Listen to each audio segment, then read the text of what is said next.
Ireland's new Prime Minister-to-be, Simon Harris, says Irish unity is a legitimate aspiration, but will not be his priority as Taoiseach. He called the situation in Gaza and the actions of the Israeli government utterly reprehensible.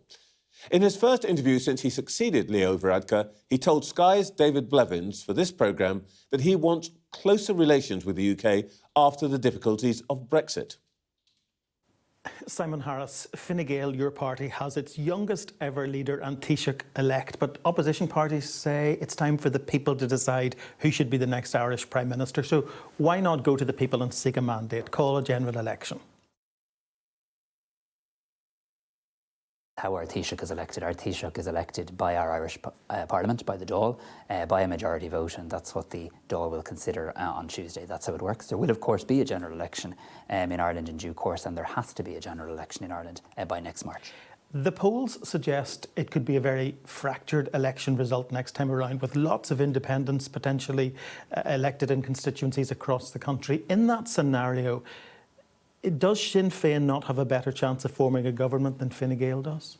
No, I don't believe they do, actually. And I think you are right to say that politics in Ireland is quite fragmented.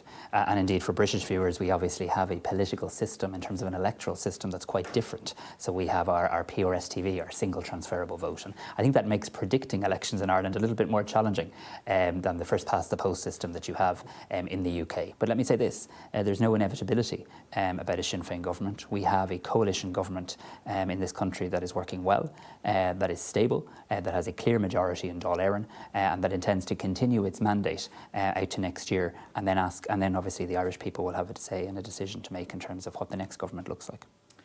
Speaking about that coalition government and the potential for an election, has the coalition not been slow to recognise the concern that there is out there about immigration in Ireland? No, we certainly haven't been, but we have been dealing with an emergency situation. I mean, there is now a war on the continent of Europe.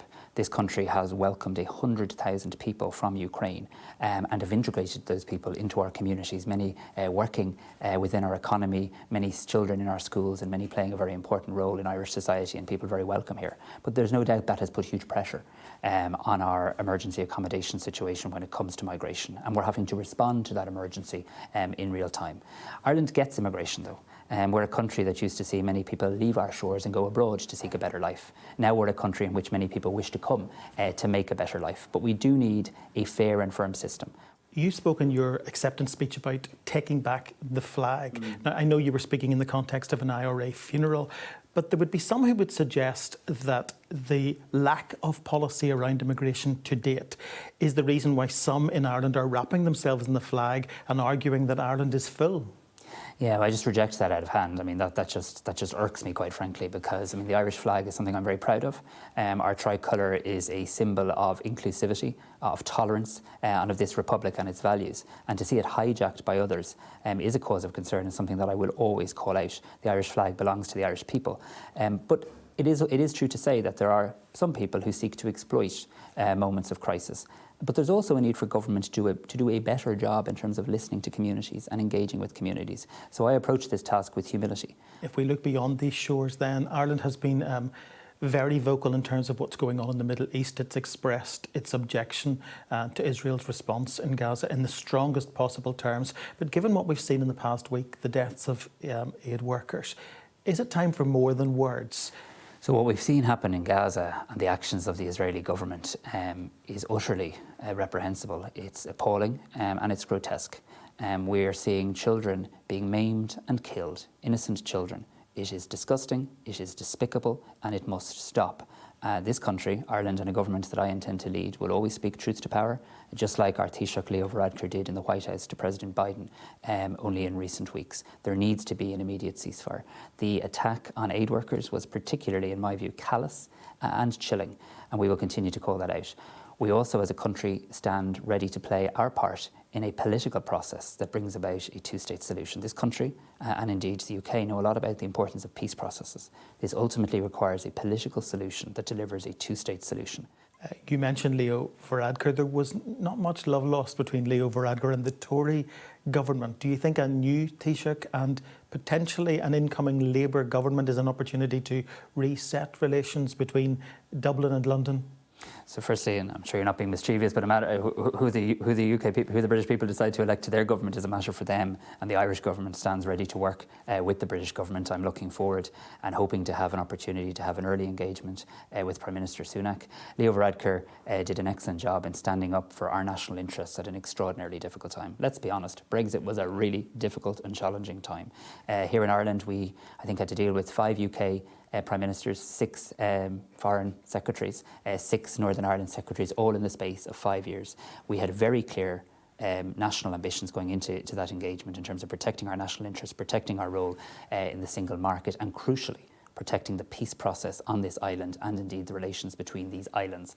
That's what Leo Varadkar championed with colleagues. I fully support that. But I do want to have, I want to say this very clearly, I do want to have closer relations with Britain, with the UK government. Our relationships run deep. I was only in the UK myself very recently, last month, for St. Patrick's Day celebrations. You know, trade between our two countries worth €2.5 billion every single week.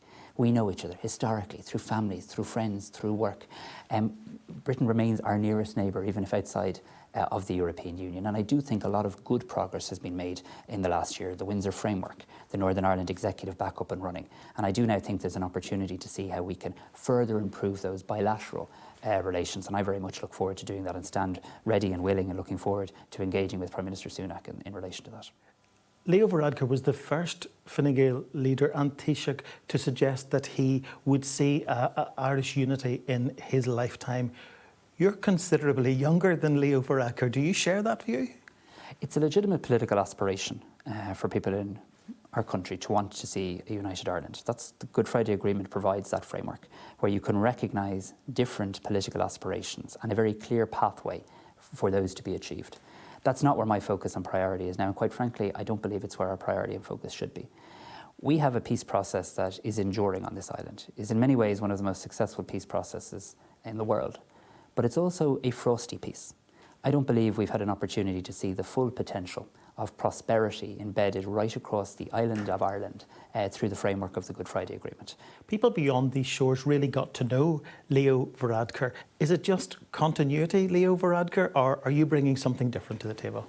Well, I think everybody brings something different because everybody brings their own personal experiences and their own perspective. And that's what I wish to show the Irish people. I came into politics at a young age, somewhat accidentally. My brother was born with autism. I started campaigning in my local community for better supports and educational facilities. I come from a background that I understand and get the struggles that people can face in their daily lives. And I want to bring that perspective to government.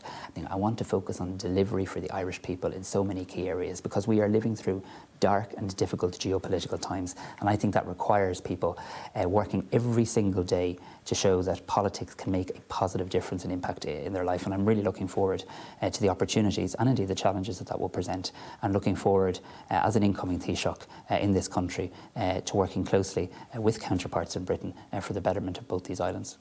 Simon Harris, Taoiseach-elect, thank you very much. Thank you so much.